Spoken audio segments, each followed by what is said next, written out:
Hello everyone, my name is Laura and you're watching the Beanbird 2 channel where we talk about testimonies and the goodness of God. And today I want to share something that happened about a year ago. I was at Veterans Park and I wasn't doing anything particular but standing and watching my kids on the playscape. I wasn't wearing anything that had any writing or description on it. I was just wearing a coat because it was a little chilly, and I was just watching my kids play. And while this happened, this man looked at me and he walked across the playground and he came up to me and he said, "You're a Christian, aren't you?" And I said, "Yes." And he said, "I can tell. I can see that God is with you. God bless you." And then he walked away. And I thought, that was such an interesting interaction. And I really wanted to ask more questions like, how did you know that? Or why did you come up? What was it that let you know that? Or did God tell you that? Like, I wanted to know all these questions, but the moment had passed and he had walked off with his friends and who had joined him at the park. And this was an older man who is probably in his 70s. And I realized that the human part of me wanted to know more answers because I was curious.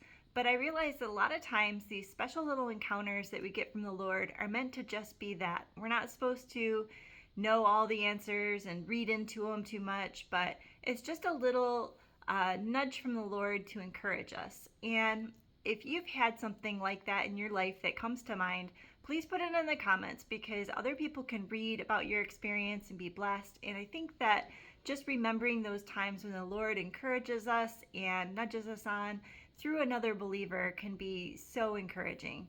And I was at the park this week, and while I was there, I was just remembering that thing that happened a year ago. I had pretty much forgot about it, but being there, I recalled, yeah, remember that guy that came up to me? And then when I recalled it, it blessed me a second time in the remembrance of what happened. And that is what prompted me to do this video about that. Things like that don't happen very often, but when they do, it's nice to remember them and write them down in a journal and recall the times when the Lord encourages you and blesses you like that. Now, another thing I wanted to talk about is that I don't consider myself a very good reader. I read fine now, but when I was a kid, I used to be in really suffering with reading. When I was in second grade, I remember that they wanted to put me in a remedial reading program, and I really struggled particularly with reading out loud. I felt like I could read better in my head, but when it came to reading out loud, I felt like I was always stumbling over my words, and I really had a hard time with that. And so when I got older into high school, I was still struggling with the ability to read out loud.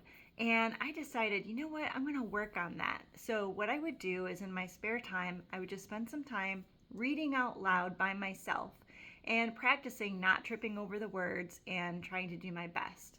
Now, I still struggle with reading out loud some, but I'm much improved because I practiced it. But my point in bringing this up is that sometimes I read scriptures out loud and I feel like for this video, and I just wanted to point out that that's not a strength of mine, but I also want to say that sometimes when we work on things that we're not good at, we can get better at it. And I think it's also an example of how God uses imperfect people to spread his message. I don't have to be the best reader to communicate the thought. And I really need to take the burden off myself and just do the best that I can. And I want that to be an encouragement to you if there's something that you're struggling with. Just do the best that you can. And God uses people that struggle all the time. He uses people that are imperfect. Even Moses, I'm thinking about when the Lord wanted to use him, Moses recalled that he wasn't a very good speaker, and the Lord gave him Aaron to help him out along the way.